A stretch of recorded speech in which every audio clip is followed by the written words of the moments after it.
What's up guys, this is the Guitar Gent coming at you with a brand new reaction video, and today it's another first time for the channel, which is something that's always exciting for me. This is actually the main reason why I started this journey on the channel, let's say the main reason why I started diversifying a bit more the type of videos that I published on the channel, including the reaction videos and everything. And I have also other plans, like also bringing in some analysis on songs that of course I already know when it comes to some specific bands and artists, but to give you a bit more of insights about let's say why I love them. If that's something that sounds interesting to you, let me know in the comments, because that's something that I'm seriously considering for the channel as well. But anyways, I'm digressing guys. The band that we're going to listen to together, it's called Ningen Isu. Sorry, correct me in the comment section if I'm pronouncing that wrong. Now, I'm very curious about this. This was a pretty big request among, of course, all the Japanese bands that I still haven't listened to on the channel.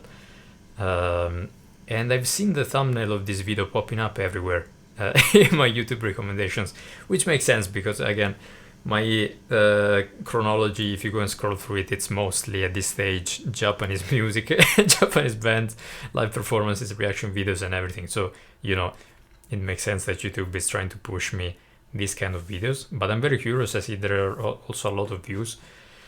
Let's see how it goes, guys. I'm going to say Ningen Isu, Heartless Scat. Let's see what they have in store for us. Very curious about the genre as well, even. No idea. Let's see.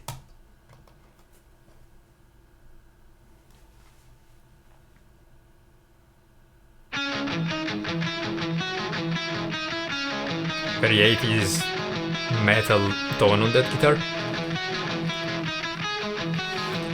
What?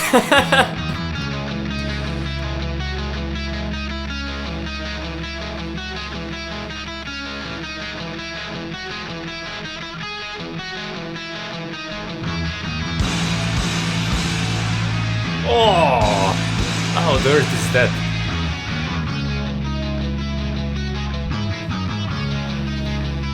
I'm already happy to see these guys. The fact that they seem like probably in their 50s makes me so happy. And they're taking a very interesting direction with this, a long intro instrumental.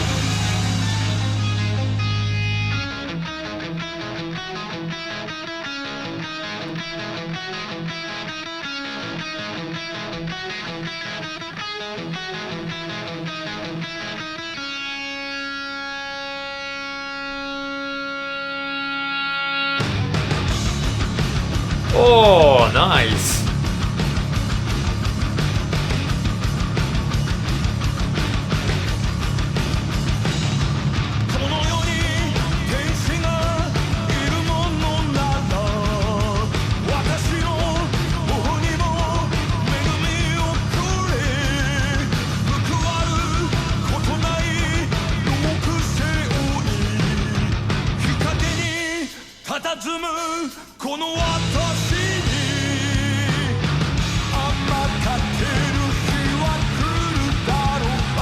Oh, this sounds so good.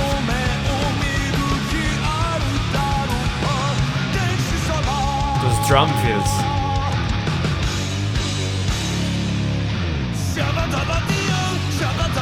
Oh, you can really hear the Black Sabbath influences. 70s metal.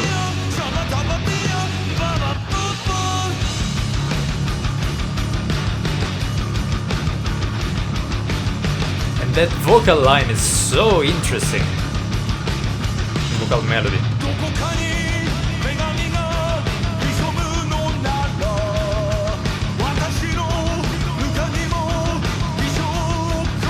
Yes, the bassist is feeling it.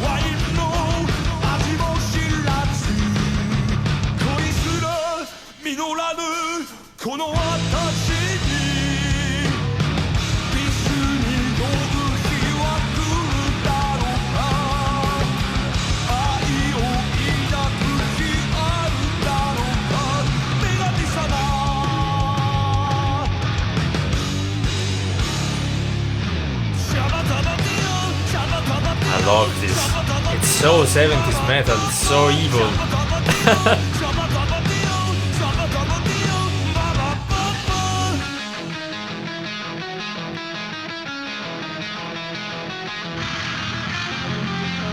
Oh, lovely change.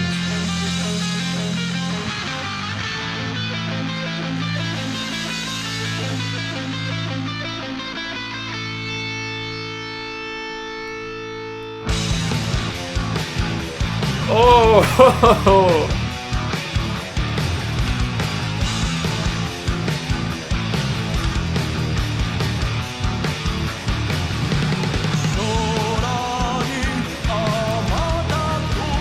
The thing that I'm really enjoying about this is it's very lightly produced.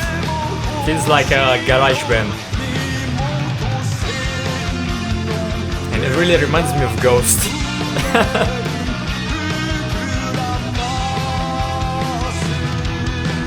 Oh.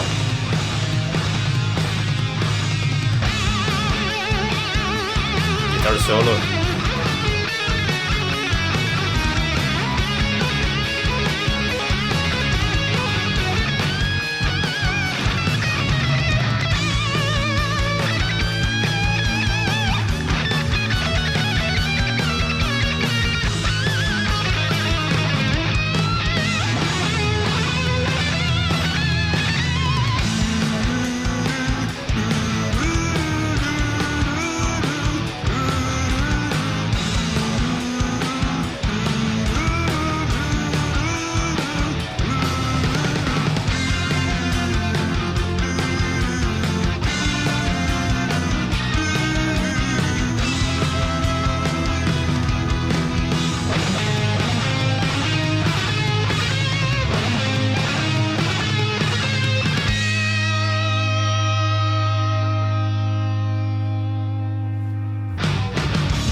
Oh, bringing that back, nice. Structure-wise, it kind of reminds me of Master of Puppets so far. The way that the song is planned out, of course, not necessarily musical.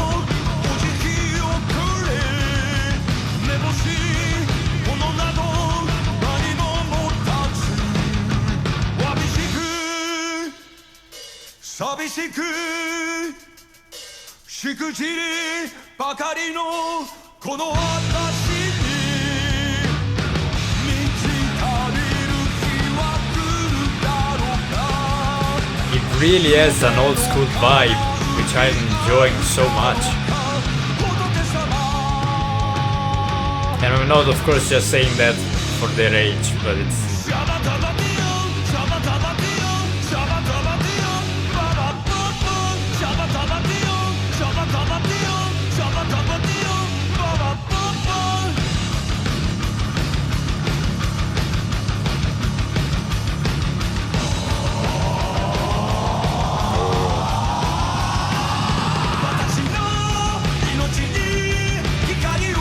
so good.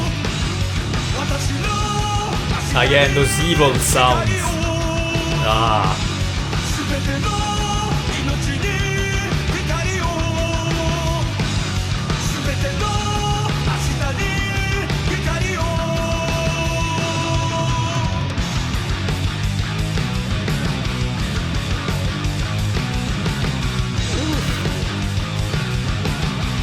Nice, the chromatic riff.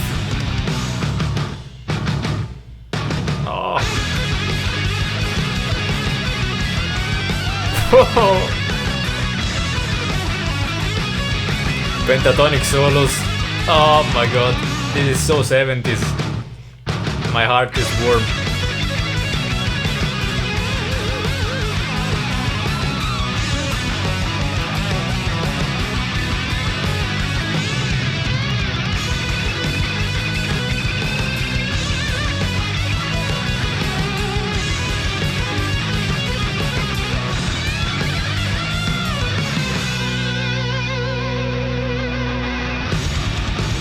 Oh!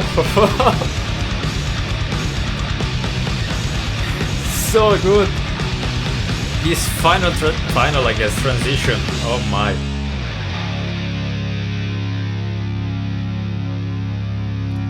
Oh guys, there are a lot of things to say about this one. A lot of points that I want to expand on.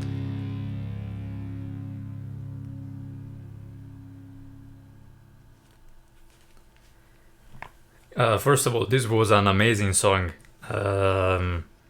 Again, the first thing that you notice, of course, is the age of the musicians. Which, of course, it's not a factor usually if you're used to the band, like if you already know the band. So let's say, if I watch a Metallica performance now, I already know the guys. I know how they look like and everything, so I know that they are in their 50s, let's say. When you start listening to a new band, of course, that plays heavy music, it's always a bit strange if, the first approach that you have, it's, you see them old. It's like, imagine a young guy listening for the first time Metallica, and they listen to a live performance from last year, let's say. So you see like these guys, and it's like, wow, who are these guys? With Metallica, maybe it's not the best example because probably you already know about them, even if you've never listened to them. But that's the case. Like, I don't know if this is a new band that was formed recently with by older people, or if this is a band that they started maybe in the 80s and now they're still, they are still putting out music to this day. Which would be fantastic. Actually, it would be fantastic in both ways. Would be inspiring. There are so many things that I want to touch upon on a musical perspective. So this might become a long video, guys. You can't say that I warned you. Now, first of all, I want to touch on the intro. The intro already gave me very old school vibes simply because of how long it is. It's very prolonged. Like, it's not your usual intro that you find these days, which is maybe 20-30 seconds long, and we're talking like exceptions to this day, before you actually get into the riff and before you actually get to the singing. They took their time, which I love. I love when bands and musicians let the instruments do the talking for a while. It's like, again, it's kind of something that reminds me as well of classical music in a way. That's something that keeps on coming back for me as well. But it's just, it's like you introduce the piece. It's like movements. It's just a different conception of a song, which, again, is probably not the most commercial approach that you can take. But artistically wise, I think it's usually the most rewarding. And that's used by many bands. And again, even as I pointed out during the reaction, if you think about Master of Puppets, I'm referring a lot to Metallica today, guys, but bear with me. If you think about Master of Puppets, there is that intro that you will never forget. Like, after you hear it, dun, pam pam pam, especially as a guitar player, like that.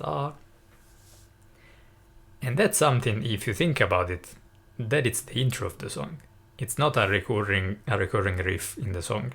That's not the main riff of the song. Absolutely, it's an intro. And again, talking about this already is, kind of makes me think that I really want to start that series about exploring a bit more about songs that I already know, but telling you why I love them so much. So again, let me know if you're interested in seeing that, guys. I'd love to touch on that.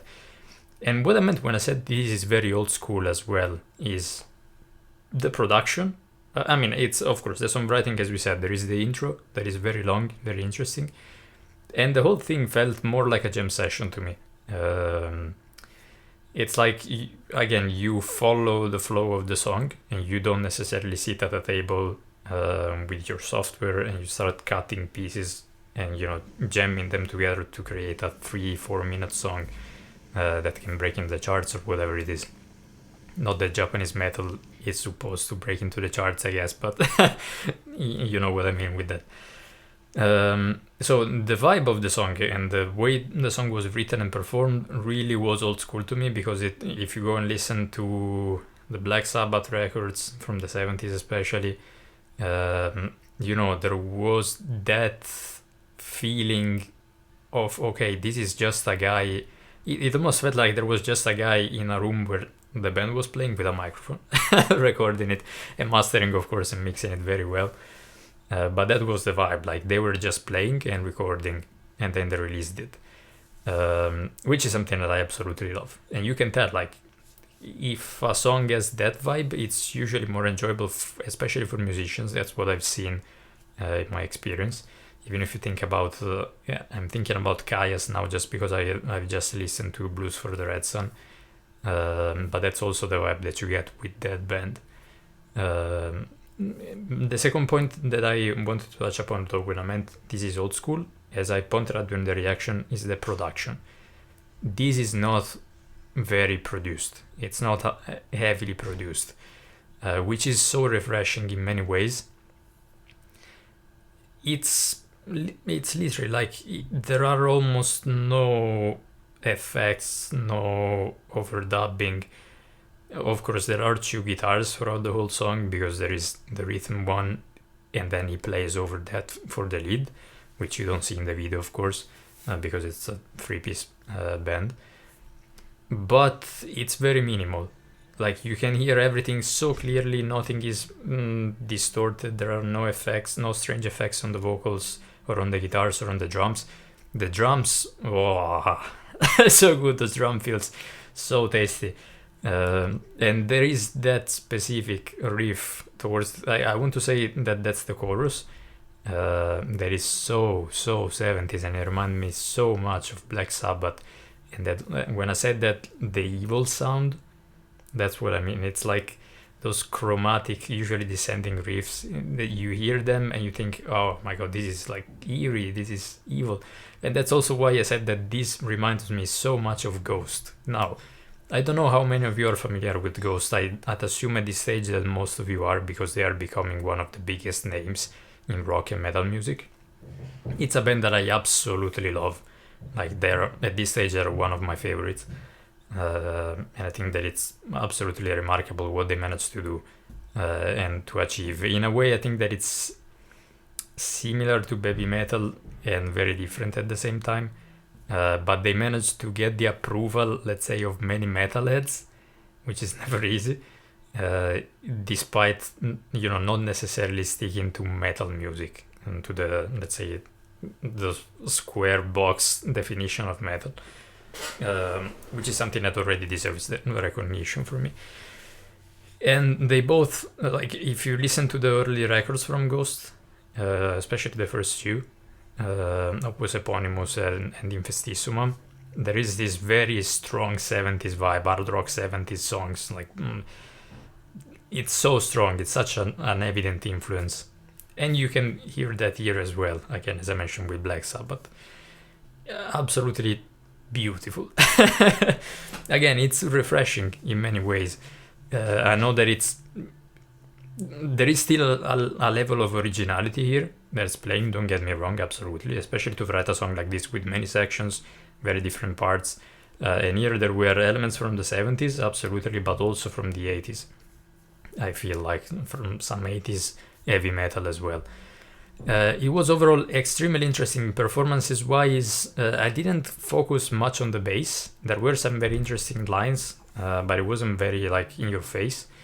The thing that honestly like impressed me the most on a first listen were the guitar riffs, first of all, and the guitar solo, which was so tasty, especially the last one at the very end, and the vocal performance and the melodies, the vocal lines, because they were very original on the first part, and then in the chorus they were more familiar, playing again into the theme of 70s music, the evil sound, again, this evil, eerie, I say evil, then it's, it's not necessarily evil, but it's a combination of notes and of sounds that make us think of that. At this stage, I don't know if that's because of Black Sabbath, but I don't think it is. It's just the way that we react to those descending patterns of notes. Anyway, guys, I've been talking a lot. I don't want to make this way too long, also because, again, this was a first listen, and as I always say, there is no way for me to catch everything on a first listen. But I'm very curious to find out more about this band. First of all, I'm very curious to know if this is a band that was formed recently, or if they've been around for a long time. Also, the age, I guess, would be interesting. I'm sure that for all the fans of the band, every single reaction video that you've seen for this band, everybody has asked how old are they, which for me it's not really something that matters at all. Like, you can be 80 years old and release a masterpiece in metal. As well, like if I think about David Bowie, like his last records were just so good, and he was in his late 60s. But there are many bands and artists, absolutely. Leonard Cohen, there are so many, absolutely. Bruce Springsteen. But let me know a bit more about the band, as always, as it always is with the first time reactions on the channel. I always do appreciate it immensely for the knowledge that you provide me. And yeah, guys, absolutely beautiful song, very reminiscent of music that I love and that I listen to already a lot, so I can really see myself getting back and back to this for multiple listens. Absolutely. Thank you so much for recommending me this. Leave me your recommendations, leave me your comments, your insights, as always, in the comment sections down below. I always try to reply to every single one of you. It's getting harder because, you know, there are more and more of you, but I'm still managing to, because I love to talk about music with every one of you guys. If you decide to stick around and hit that subscribe button, hopefully I'll see you tomorrow with the next one. And the next one, I think it's going to be Love Bites again. Thank you so much, guys. Appreciate it as always, and see you soon with the next one. Bye.